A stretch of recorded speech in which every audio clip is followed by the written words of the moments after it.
LIC music बजे बोला बोला गंगा मैया की, बोला बोला छठी मैया की। घर में न खर्ची माई, दान पर न बसतारा।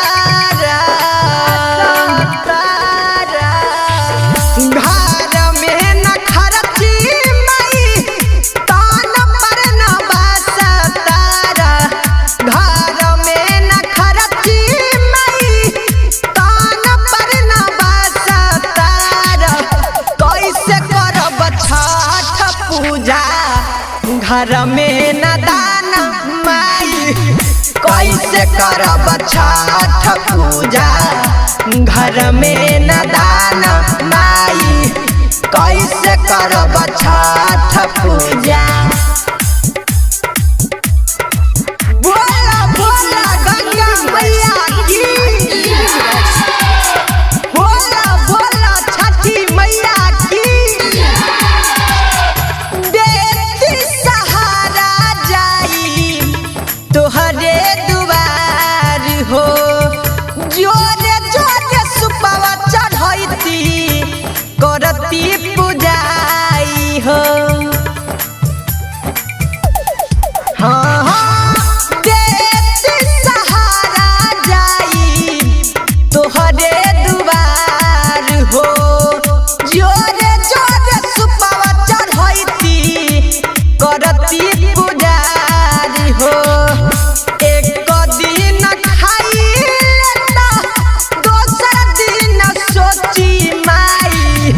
एक दिन खाई लेता दोसर दिन सोची माई।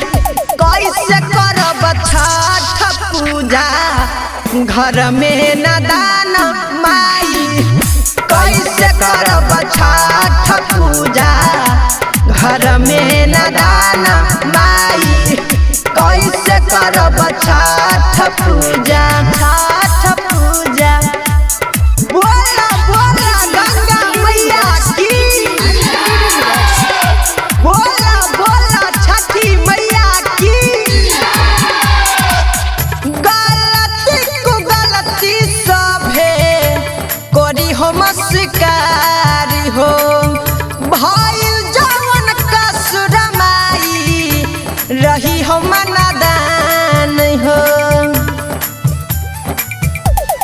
हाँ हाँ गलती को गलती माई करी न स्वीकार हो।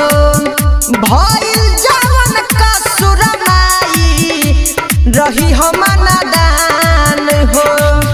जेके जिगर दीपक गुंजन बनले बघाट माई। जेके जिगर दीपक गुंजन बनले बघाट माई। कैसे करब छठ पूजा, घर में न दान माई। कैसे करब छठ पूजा, घर में न दान माई। कैसे करब Chhath Puja, Chhath Puja. LIC music recording studio Triveniganj Supaul.